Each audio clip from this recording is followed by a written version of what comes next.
You probably think high heels were designed for fashion shows and luxury brands, but they actually began on the bloody front lines of ancient Persia.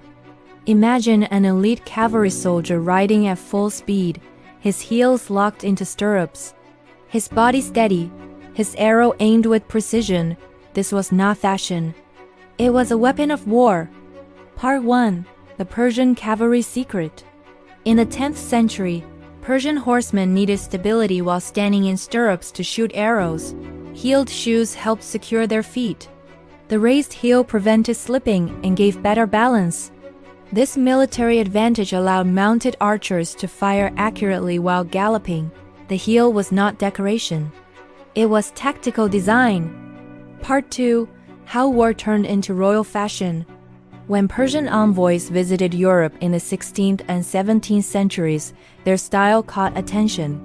European aristocrats admired the powerful image of mounted warriors. Soon, heels became associated with status and masculinity.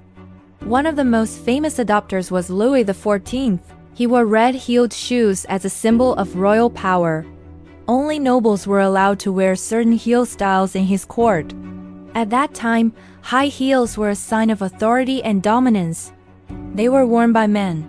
Part 3. The Gender Shift. So how did heels move from men to women?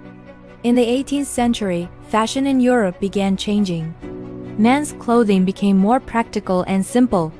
Women's fashion became more decorative. Gradually, high heels disappeared from men's wardrobes and remained in women's fashion. What began as military equipment transformed into a symbol of elegance and beauty. Part 4. The Psychology of Height and Power. There is another interesting layer. Height is often linked to power and confidence. Heels increase height. They change posture. They shift body movement. Even today, heels can signal authority in some settings and glamour in others. But their origin story tells a completely different narrative. Part 5. The Bigger Lesson. Fashion often hides surprising histories.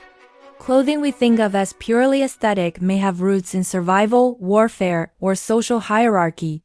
High heels are proof that style and strategy were once connected in ways we rarely imagine. Conclusion. The next time you see a pair of high heels, remember this. They were not born on a runway. They were born in battle. From stabilizing archers in ancient Persia to becoming symbols of royalty and modern fashion, high heels have walked a long and unexpected path through history. If this shattered a misconception for you, comment your reaction and subscribe for more hidden truths behind everyday things.